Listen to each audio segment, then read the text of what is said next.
What's happening, folks? So today I'm going to talk to you about finding the right charger and charging cable for your device which will charge it most efficiently. So there's a couple of factors involved in getting the right one for your device, and that is the charger output itself, the length of the charging cable, the USB cable, and the quality of the USB cable. So let me show you what I mean.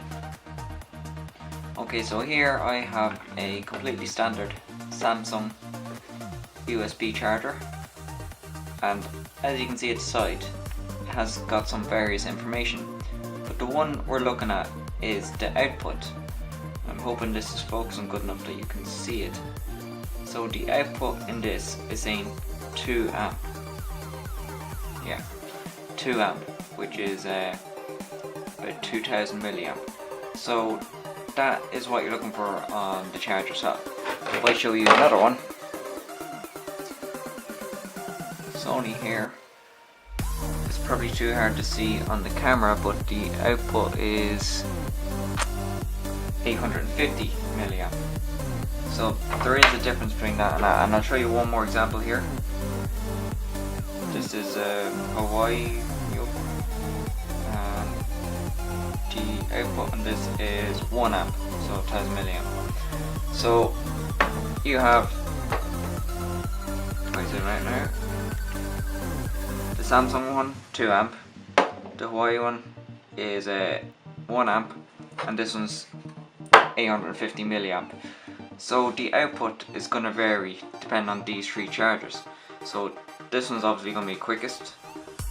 This one is next, and be half the speed that one, and then that one's just slightly slower than the Hawaii one. So that's the first thing you need to look into, is the charger itself. So let's move on to the cables. So first up, I have the cable I use. I lost my original Samsung one, so I can't use that. And this has the best quality. It's got perfect length to it, and it works well with the charger. It charges my phone pretty quick. So it all depends on the length and quality of the cable. Well, for example, this one here, it is very small, and all it really uses for tiny devices with small battery capacities. But if you go to Euroshop and you get cables such as this one, which I think is 2 meter or 1.5 meters, and I think then this one here is 2 meters. But because the cable is longer, you're not going to get as good a charge.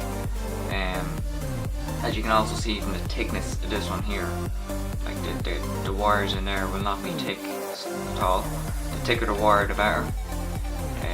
Not just the rubber coating, but what's inside. The thicker the wire always gives you a better charge. So because this one's so flat, this charge is terrible. So it's always best to go for a good quality cable. This is the one I'm currently using. It's just a universal one, but it's a good quality one. So I'm going to give you a test now on my phone to give you an indication of the different speeds you can get using an app. So let me set it up and I'll throw you back on. Okay folks, so to measure this I'm using an app. There's the name right there.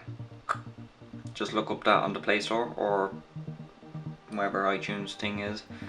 So basically I'm using the Samsung 2 amp charger output and my good cable, and this is the value I'm getting at the moment. So you can see it's around 800, we say on average, milliamp, max being 820 there as you've seen. So because I don't have the genuine cable, it will be a bit higher, but once again it's down to the quality of the cable, and I'm going to prove that to you now. So this is the benchmark, because I know this is the good cable, so we'll swap it with the 2 blue ones, and the short one I'm not going to show because it's not long enough.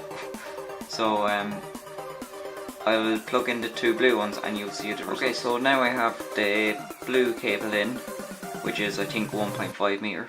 If that's correct, I'll have to check that again. But you can see from the readings that it is slower than the original cable I was using. The maximum being 460 milliamps, so on average it's probably going about 400 mark there. So there's a good 200-300 milliamp difference there in that cable. I'm still using the same Samsung charger, so let's swap out for the even longer blue cable here and see what the results are. Okay, so now I have the long, I think it's a 2 meter USB cable, and you can see it's absolutely terrible. My battery is going to drain more than it's actually charging, so all that's going to do is just reduce the time my battery is going to use up. So you can see the max there I got was 130 milliamp, which is terrible. As I said, the cable itself is really thin, the wires in it aren't thick, the cable itself isn't good quality, so it always makes sense to go for a good genuine cable. So you always have to take into consideration is to draw from your phone.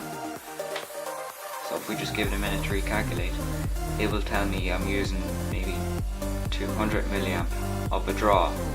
So you have to counter that with your cable. So the original one was about 700, so we take away we say 300 there for example, so that'll bring us a 400 milliamp charge. So for the next one, it may only be 100 milliamp charge. So these are the different factors you need to consider when getting a charger and a charger cable. They all do different speeds, and also the charger itself, try and get the one with the biggest output. It'll save you hassle. So that's it for now. I'm gonna put a screenshot of the results up at the end of this for you to compare, and see what you think, and let me know if I've missed anything in this video. Thanks for watching.